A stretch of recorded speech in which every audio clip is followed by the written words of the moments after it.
बिस्मिल्लाहिर्रहमानिर्रहीम। अस्सलामु अलैकुम dear viewers, dear subscribers and मैं हूं हबीबुल्लाह कमर और आप देख रहे हैं दी ITeducation.com यूट्यूब चैनल। ये students CS302 digital logic and design का ये आज का हमारा आखिरी लेक्चर है। कोशिश करूंगा इसके अंदर 2-3 कॉमन सी चीज़ें हैं जो मैं आपके साथ डिस्कस करूंगा जी। उसके बाद आप लोगों ने खुद ही इसके ऊपर मेमोरी का हमारा आखिरी टॉपिक चल रहा था और आज हम फ्लैश मेमोरी के बारे में, लाइफो मेमोरी, फाइफो मेमोरी ये और मेमोरी एक्सपेंशन 4 चीज़ों के बारे में मैं आपको गाइड करूंगा। सिंपल के चीज़ें इसमें मौजूद हैं और एक छोटी सी स्किल है टेबल बनाने वाली, लुकअप टेबल बनाने वाली, और वो स्किल जो है वो आपके साथ में डिस्कस करूंगा। फ्लैश मेमोरी यहाँ तक हम पता था कि रैम, रोम और पी रोम वगैरह ये सारी हमने डिस्कस कर ली थी। स्ट्रक्चर और इनमें जो कोई न्यूमेरिकल टाइप चीज़ें हैं में आ सकती हैं। फ्लैश मेमोरी की डेफिनेशन आपके पास आ सकती है और इसका आर्किटेक्चर आ सकता है। इनमें फ्लैश मेमोरी जो होती है ना, ये हाई डेंसिटी मेमोरी होती है। अब हाई डेंसिटी मेमोरी होने का मतलब ये है कि ये कम जगह में ज़्यादा वैल्यू जो है वो स्टोर करेगी। इसका मतलब ये है more information per unit area and more storage cell are implemented in unit area. जो यूनिट एरिया भी आपने डिफाइन किया होता है उसकी मदद से ये काम कर रही होती है। द हाई मेमोरी इम्प्लीमेंटेड, इसके साथ क्या लगता है, कौन सा गुर्दा है जिसकी मदद से ये बनती है? इसे फ्लोटिंग गेट MOS ट्रांजिस्टर का नाम दिया गया, मॉस ट्रांजिस्टर। इसके जरिए जो है बिट बनाते हैं इसकी, और लॉजिक 0 और लॉजिक 1 के जरिए जो है वो इसे इम्प्लीमेंट किया जाता है।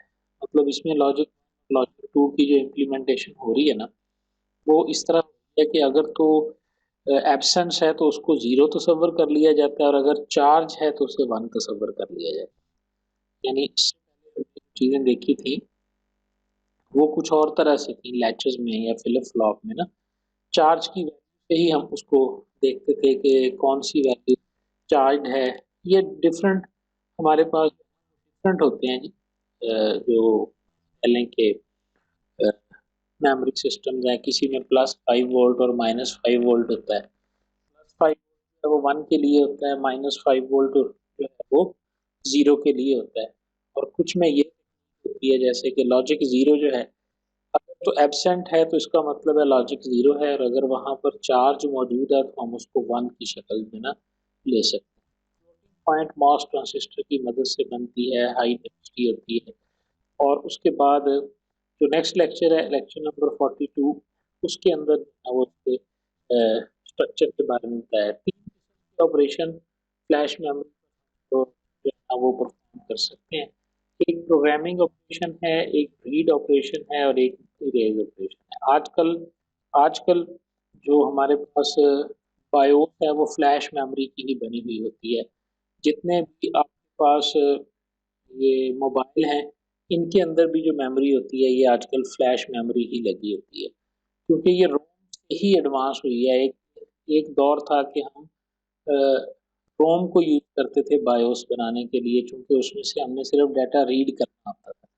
लेकिन अब हमारे पास ऐसी रोम्स मौजूद हैं कि जिसको जब चाहें हम प्रोग्राम कर सकते हैं। प्रोग्राम करने से मुराद यहाँ पे राइट करना है, और जब चाहें हम उसे रीड कर सकते हैं, जब चाहें हम उसे इरेज कर सकते हैं। तो देखें ज़रा कि प्रोग्राम करने से मुराद क्या है। इनिशियली सारी ये गेट 1 लॉजिक स्टेट के अंदर होती है कि और उसके बाद the programming operation add charge to the floating gate that are storing at the 0।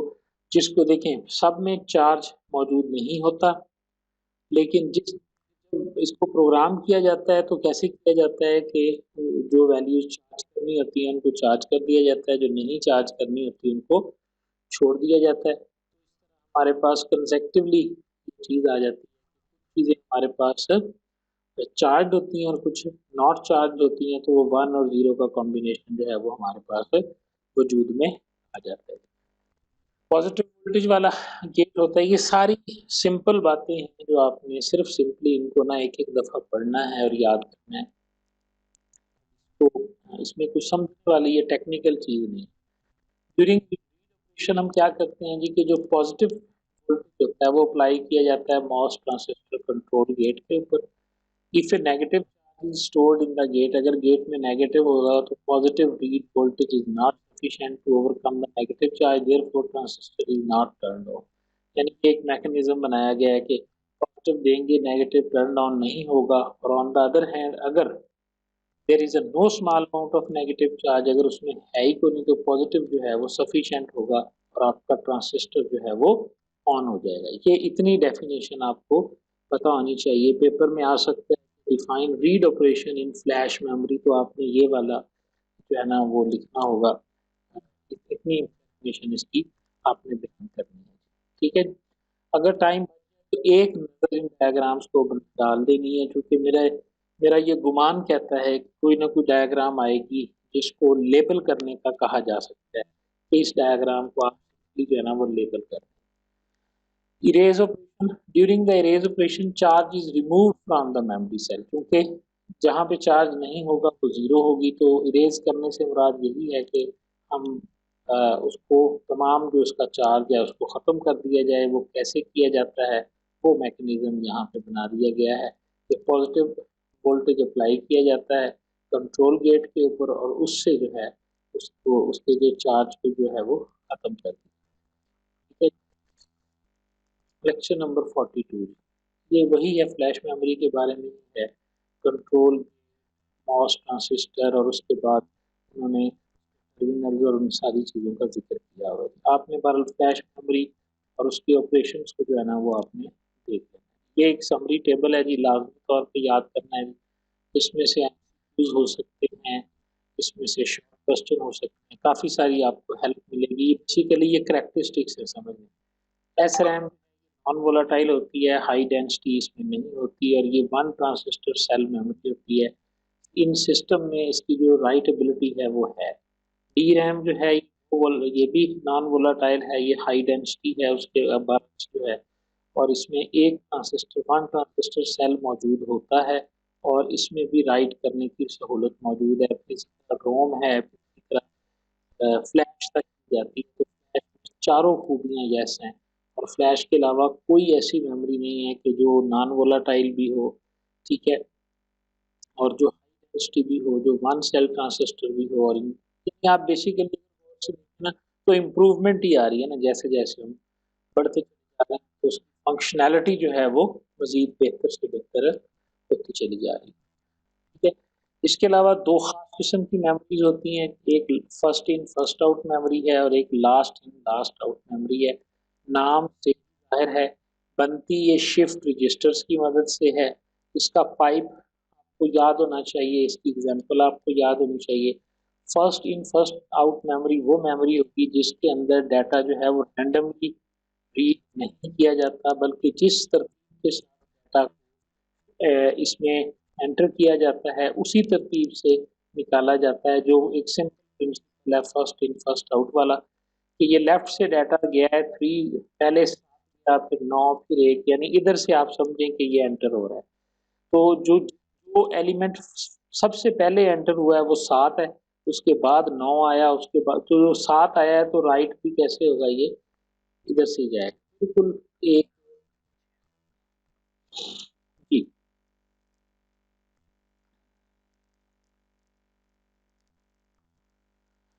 जी आगे स्क्रीन जी, तो ये देखें, ये सिंपल एक मैकेनिज्म है, लेफ्ट से आएगा डाटा और राइट की तरफ जो है ये चला जाएगा। यानी जो डाटा पहले बफर में एंटर होगा मेमोरी में, ऐसी मेमोरी जिसके अंदर डाटा फ्रॉम वन साइड आता है और दूसरी साइड से वो निकलता है, ठीक है। के निकलने की तो बेसिकली ये दो इनकम्पैटिबल स्पीड वाले जो डिवाइसेस होते हैं उनको कनेक्ट करने के लिए ये लगाई जाती है।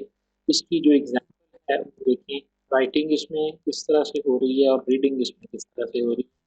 इधर से हम राइट कर रहे हैं, वन को राइट किया, फिर जीरो को, फिर थ्री को, फिर फाइव को, सिक्स को, वन को, टू को, और रीडिंग भी इसकी इधर से ही होगी। यानी वन पहले रीड होगा, जीरो पहले रीड होगा, जो पहले राइट हुआ है वही पहले रीड होगा। ये इसकी दिया उन्होंने ना कीबोर्ड के साथ, कीबोर्ड और सीपीयू के दरमियान जो है जो मेमोरी बफर होता है आमतौर पे उसे फर्स्ट इन फर्स्ट आउट कहते हैं। यानी फर्स्ट इन फर्स्ट आउट की जो एग्जांपल है ना, वो बफर की, ये वाली, ये वाली देखें, ये आपका एक मेमोरी है 5, ये आपका डिवाइस है बी है। जो वैल्यू इधर आएगी एज इट इज जो है वो डिवाइस बी में चली जाएगी। इसीलिए ये, यानी आपने बफर का कॉन्सेप्ट पढ़ा होगा कि बफर हर जो पेरिफेरल है उसके और सीपीयू के दरमियान एक मेमोरी बफर होता है। मसलन आप डाटा आपने भेज दिया, सीपीयू अभी फारग नहीं है, तो आपका डाटा कहाँ जाएगा, ठीक है। ये आपने देखा होगा कि आप कीबोर्ड से टाइप कर रहे होते हैं और आपकी स्क्रीन पे वो भी नजर नहीं आ रहा होता, क्योंकि आपका सिस्टम थोड़ा सा हैंग किया होता है या बिजी होता है। जिसको हम हैंग कहते हैं उसे हम ये कहते हैं कि सीपीयू जो था ना वो बिजी था। तो आप देखते हैं कि वो डाटा ज़ाया नहीं होता। थोड़ी देर के बाद जैसे ही सीपीयू रिलीज़ होता है तो वो उसी तरतीब से वहाँ लिखा जाता है जिस तरतीब से आपने उसको फ़ीड किया होता है। तो ये इस तरह का गुमान नहीं आता जैसे जो कुछ हम दबाते हैं वो एक पाइप में चला जाता है और वो पाइप से आगे उसी तरह निकल जाता है। अगर वहाँ पर सीपीयू बिज़ी था तो वो रुका रहा पाइप में, और उसके बाद जैसे ही सीपीयू खत्म हुआ तो उसी तरतीब से वो हमारे रीडर में शो हो गया। ये इस तरह का एक कॉन्सेप्ट बनता है ना ज़हन में, इसे बफर मेमोरी कहते हैं। और ऐसी मेमोरी जो होती है, जो बफर मेमोरी है, वो फाइफो प्रिंसिपल के ऊपर है जी। दूसरी हमारे पास है लाइफो। लाइफो नाम से ही ज़ाहिर है लास्ट इन फर्स्ट आउट। इसके अंदर क्या स्ट्रक्चर होगा, ये रजिस्टर मेमोरी है जी, और स्टैक की मेमोरी होती है कि इसमें जो वैल्यू सबसे आखिर पे हम फील करते हैं ना, मतलब जैसे प्लेटें आपने एक टेबल के ऊपर जोड़नी है जी, तो आप जिस प्लेट को सबसे आखिर पे रखेंगे सबसे पहले उसे उठाएंगे। अच्छा, दूसरे वाले में हम क्या कर रहे थे, तो ये जो मेमोरी इस तरह की होगी, parallel in and parallel out registers की मदद से ये मेमोरी जो है ना वो ये हमारे पास वजूद में आती है। लास्ट इन एप्लीकेशन जिसमें क्या है कि जी आप पैरेलल इम्प्लीमेंटेशन ऑफ स्टैक इससे होती है। ये देखें एग्जांपल भी स्टैक ऑफ प्लेट्स की ही दी हुई है। और parallel in and parallel out registers जो होते हैं वो लाइफो मेमोरी की बुनियाद के ऊपर चल रहे होते हैं, ठीक है जी। तो ये बात आपने ज़हन में बिठा लेनी है, फाइफो मेमोरी और लाइफो मेमोरी, और फ्लैश मेमोरी और उसके ऑपरेशन, ये आज के लेक्चर के अंदर शामिल थे। उसके बाद है जी मेमोरी एक्सपेंशन। हमारे पास क्या है कि digital system require different amount of memory of RAM and ROM. तो हम रैम और रोम की वैल्यू को बढ़ाते चले जाते हैं, क्योंकि रैम में से वीडियो मेमोरी स्टैक आयो बफर, ये ना आपने एक दफ़ा ना जी, जो भी स्टूडेंट है ना ये सब ने एक दफ़ा इसको बस रीड करना है। आप रीड करेंगे ना तो आपको आइडिया हो जाएगा कि मेमोरी एक्सपेंशन क्या होती है। यहाँ से जो चीज़ याद करने वाली है वो ये वाला पैरा है। Total number of memory that is supported by A digital system. एक सिस्टम कितनी मेमोरी को सपोर्ट करता है, ये माइक्रो प्रोसेसर की जो एड्रेस बस होती है ना वो डिफाइन करती है। अगर एक माइक्रो प्रोसेसर 16 बिट की एड्रेस बस है तो आपका सिस्टम 2 की ताकत 16 65,536 एड्रेसेस को ये एक्सेस कर सकता है। इसका मतलब है आपकी जो रैम होगी उसकी लोकेशन 65,536 हो सकती है, ठीक है। क्योंकि 2 की ताकत 16 टोटल इतने एड्रेस ही जनरेट हो सकते हैं। तो कॉम्बिनेशन ऑफ रैम एंड ये बात भी ज़रा ज़हन में बिठानी है। अगर 32 बिट होगा तो फिर आपके पास, यानी ये दोनों तरीकों से सवाल करना आपको आना चाहिए। ये न्यूमेरिकल कि जी अगर आपको मेमोरी दी हुई है और आपसे पूछा जाए कितने बिट बस चाहिए, तब भी आप उसको कैलकुलेट कर सकें। सिंपली आपने उस मेमोरी को ये देखना है कि ये 2 की कौन-सी ताकत है। तो जितनी ताकत वो बनेगी 2 की, उतने बिट्स की जो है ना वो एड्रेस बस की विड्थ होगी। और अगर आपको एड्रेस विड्थ दी हुई है तो आपने कैलकुलेट करना है। जैसे ये दिया हुआ जी, उसने पूछा कि जी 32 लोकेशंस हैं, तो बताओ कितने बिट की चाहिए, तो हम कहेंगे जी 2 की 32 या उससे बड़ी जो है वो हो सकती है। 2 की 32 में तो 32,768 तो आ ही जाएँगे ना। अगर बड़ी भी होगी तो ज़ाहिर है तब भी आ जाएँगे। तो ये एक छोटा-सा न्यूमेरिकल टाइप है, ये पहले भी मैंने करवाया है, लेकिन फिर भी ये इस तरह की चीज़ जो है ना वो पेपर में लाज़मी आएगी जी, इसमें से, ठीक है। रोम, रैम के बारे में हमने पढ़ा था कि ये फिक्स्ड डाटा यूनिट होता है इसका। पहले ये हमारे पास 1 बिट थी, फिर 4 बिट हुई, फिर 8 बिट हुई, ठीक है। तो 8 बिट को बाइट कहते हैं, 4 बिट्स को निबल कहते हैं। ये भी हम ऑलरेडी पढ़ चुके हैं। और यहाँ से ये जो न्यूमेरिकल है देखें, 2 32 के बाइट रैम चिप्स जो हैं 2 raise to the power 15 location है। 32 किलो बाइट की रैम में चिप्स हैं और हर की लोकेशंस की तादाद जो है वो 2 की ताकत 15 है। क्यों हम ये कह रहे हैं? चूंकि 2 की 15 लेंगे तो वो 32,768 ही हमारे पास बनेगा, जिसको हम 32K कह रहे हैं। 32 को जब 1024 से आप मल्टीप्लाई करेंगे तो वो 32,768 ही आएगा। इसलिए 32,768 लिखने की बजाय हम लिखेंगे 32 ज़रब 2 की ताकत 10। 32 ज़रब 2 की ताकत 10, और 2 की 10 जो होती है वो किलोबाइट कहलाती है, इसलिए हम इसको 32K भी कह रहे हैं। ये भी ज़हन में रखेंगे। उसके बाद हमारे पास मेमोरी मैप, ये मुझे बिल्कुल नहीं समझ आया कि ये क्या था। ठीक है, तो मैं क्या एक आपने ना खुद ही पढ़ना है, जो अगर समझ में आ जाए तो। ठीक है जी। इसके बाद जो एक इम्पोर्टेंट छोटा सा क्वेश्चन है, मेरा दिल इस पे बड़ा मुतमिन हुआ है कि ये सवाल जो है ना, ये देखें जी, ये सवाल तो सारे क्वेश्चन बैंक में पड़े हुए हैं। ठीक है ना, आपकी किस्मत में कौन सा आना है ये अब आपको ही पता है। ये डायग्राम भी देख लेनी है जी ध्यान से, वो जो मैं पे कह नहीं रहा कि एक डायग्राम और उसको लेबल करने के लिए आ सकती है। ठीक है ना, लॉजिक गेट बेस, ये मिड की डायग्राम है, लेकिन अब यहाँ पे रिपीट हो रही है ये डायग्राम। ठीक है, ये डायग्राम जो है इनको भी फोकस आपने करना है। ये भी मिड की है, डिकोडर बेस एड्रेस डिकोडर जो थे ना, ये मिड में आती होती। प्रोग्राम लॉजिक डिवाइसेस क्या हैं? और ये आपके अभी मेरा ख्याल है वो भी आया था शायद, जीपी जो जीडीपी था ना। ठीक है जी, तो आपने यहाँ से इसको भी आपने देखना है। मैं आखिरी की तरफ जा रहा हूँ कि what is logic block and how we construct a lookup table. बस ये चीज मैं आपको बताने की कोशिश करता हूँ। 4 इनपुट्स पर मुश्तमिल होता है, और आपको ये टेबल दिया होता है, और आपने इक्वेशन बनानी होती है, या इक्वेशन दी होती है आपको, और आपने एसओपी का टेबल बनाना होता है। ठीक है जी, ये 2 टेबल है जी, एक ये वाला है, ठीक है, और एक टेबल आपके पास ये वाला है। किस तरह कंस्ट्रक्ट करना है? बहुत ही सिंपल है जी। इसमें से आपने वो वाली रो लेनी है जो 1 है। ठीक है जी, ये 3 रो 1 है तो उसका मतलब है इसकी 3 टर्म्स बनेंगी आपकी। ठीक हो गया, और तीनों में अगर जो है ना वो सम आएगा। इधर देखें जी, ये 0 है, ये 1 है, ये 0 है, तो जो 0 है उसको आपने कॉम्प्लीमेंट लिखना है, ये ए कॉम्प्लीमेंट, ये बी, और ये सी कॉम्प्लीमेंट। ठीक है जी, ये देखिए। अच्छा जी, इधर इधर आ जाएं तो ये ए, ये बी कॉम्प्लीमेंट, और ये सी। जो 0 है उसको आपने बाद में लिखना है, जो 0 के बगैर है उसको आपने नॉर्मल लिखना है। ये ए बी सी तीनों ही है, तो ये देखें ए बी सी इस तरह लिखा जाएगा। ठीक है जी, ये टेबल कंस्ट्रक्ट है। इसी असूल के मुताबिक ये वाला टेबल है। ये हमारे पास फुल एडर टेबल है। पेपर में सवाल ये भी आ सकता है कि फुल एडर टेबल बनाएं, फुल एडर टेबल बनाएं। तो ये फुल एडर टेबल है। ये बेसिकली अगर आप देखें तो 3 इसमें ए बी सी है, और ये टेबल 3 के लिए बनाना मुश्किल नहीं है। ठीक है, ए बी सी 3 वेरिएबल है, और ये जीरो से लेकर 7 तक गिनती है बाइनरी की, 0 0 0 0 0 1 0 1 0 0 2। ठीक है जी, ये 0 1 2 3 4 5 6 और 7 तक ये गिनती है। ठीक है, एक तरीका इसको याद करने का और भी होता है कि जब 3 बिट का बनाना हो ना, तो पहले में 4 0 4 1 लगा दो, दूसरे में 2 0 2 1 2 0 2 1, और तीसरे में 0 1 0 1 0 1 0 1 लगा दो, तो ये आपका इनपुट बन जाता है। ठीक है, अब आप देखिए, तीनों को जमा करो, क्या आया? 0।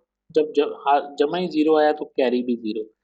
ये सिर्फ एक है तो एक जवाब आया, कैरी फिर 0। ये तीनों को जमा किया तो 1 आया, फिर कैरी 0। जब यहाँ जमा किया 1 + 1, तो इसका आंसर क्या आता है? 1 0 आता है। बाइनरी में जब 1 को 1 में ऐड किया जाता है तो 2 बनता है, तो वो 0 1 1 0 बनता है ना, तो सम में 0 लिखा जाता है, 1 जो है वो कैरी में चला जाता है। ठीक है जी। अच्छा, नेक्स्ट 1 + 0 + 0 फिर 1, कैरी वाला 0, फिर जब 1 और 1 को ऐड किया तो ये 0 बना, और 1 जो है वो कैरी में, फिर 0 यहाँ, 1 कैरी में, और फिर 1 यहाँ, और 1 ही कैरी में, क्योंकि ये 3 हो गया, 1 + 1 + 1 3 हो गया। समझ आ गई बात की?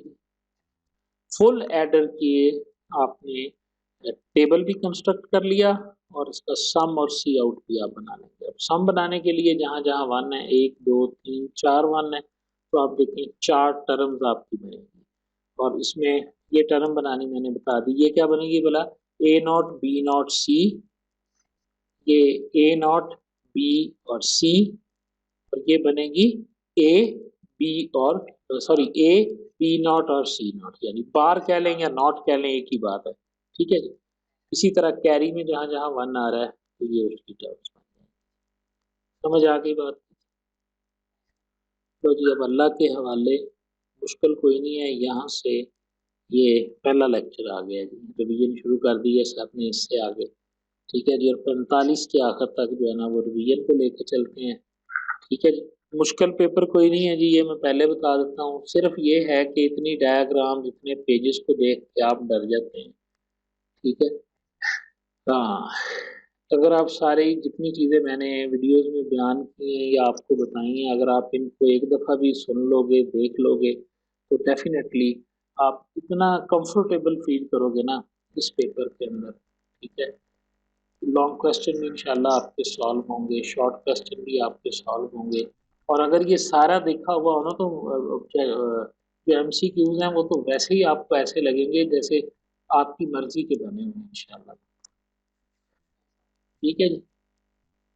Thank you.